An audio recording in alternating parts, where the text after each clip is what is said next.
Hi there and welcome back to this channel. If you're new here, welcome, and if you're a returning subscriber, welcome back. Before we start this video, don't forget to subscribe. Make sure you like this video and you do share your opinion on this matter. A short disclaimer: if you are sensitive to anything to do with death, burial or stabbing, I suggest you do not watch this video because that's the type of content it will be containing. I bumped into a story on social media. My sources will be Facebook and Twitter.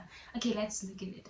A lady tweeted, "This is Lonwabo Mamane, stabbed and killed by his friend on the 28th of November. The date is unconfirmed. People have reportedly seen him after his burial.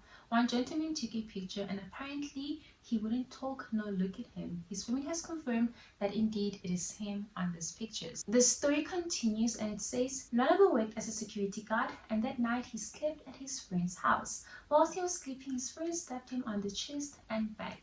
He died and was allegedly buried on the 28th of November. The mother and sister were there when the doctors proclaimed and announced him dead. The killer is currently out on bail. A traditional healer was called to do some traditional things at the gravesite on his body. Since his burial, 3 people have reportedly seen him. A lady saw him roaming the streets around 10 p.m. at Zakele. A gentleman spotted him sitting outside Truck Inn. I'm assuming this must be a place. He would not speak, just stared ahead and appeared very tired. The man took photos of Lonwabo almost 2 weeks after his burial. The photos have been confirmed by his direct family members that indeed it is him. And obviously his family members are just trying to figure out this puzzle, trying to solve everything and trying to gather all the information they can get. This is crazy. This is mind-blowingly scary. So imagine there is someone, a community was there to witness his burial. Doctors confirmed and proclaimed this person dead. The family members were there to witness the announcement. Later, I'm sure they said 3 weeks after his burial, he's being spotted roaming around the streets. This person now seems irresponsive, appears to be tired, not staring at people when they speak to him. It seems like he's just lost his mind and just roaming the streets.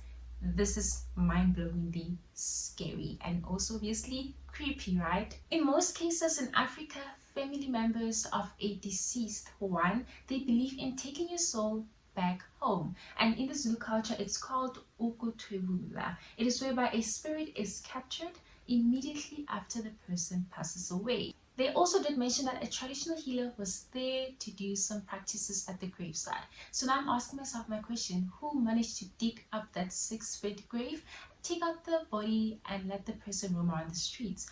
Was it intentional? Was it a mistake? Was it someone who did it? Like, was he knocking? Was he shouting, "I'm still alive"? Like, what had happened, right? So the story goes on. We have more updates. So the lady came back and said his sister posted this and they've asked people not to harm him when they see him on the streets. The family has also since contacted unsolved cases with Diva Psychic Medium for assistance. And there you can see the sister posting, "We will find you and bring you back home soon." This is really scary and sad, right? And for the family members to actually believe and confirm indeed it is him. You know, I've heard weird stories before, but this tops it up. If you go to the mortuary, you might hear stories that people are usually proclaimed dead before their time. Hence, they always ask family members to wait at least 3 hours before they call the mortuary to come and fetch the body. So if an expert in a medical field doctor proclaimed them dead and for some reason they woke up and they are roaming around the streets, how do you explain that? Make it make sense. So the lady who goes by the name of Psychic Medium Diva indeed did confirm the receipt of receiving this case. She posted, I'm sure this is on Facebook, the name of the gentleman and his age. Honestly, I always appreciated when people who have gifts of any sort, especially spiritually, uses them for a good purpose. So if this lady uses her gift to help people, I think it's a great thing, right? And hopefully I'm rooting for them to solve this case because it's scary. One person said, in most cases after a deceased one passes away, the family is in denial. So it's part of them just grieving and believing anything that they see on social media just to comfort themselves. Because let's not forget, some people do look alike and have resemblances. It might be a look-alike, not necessarily him, right?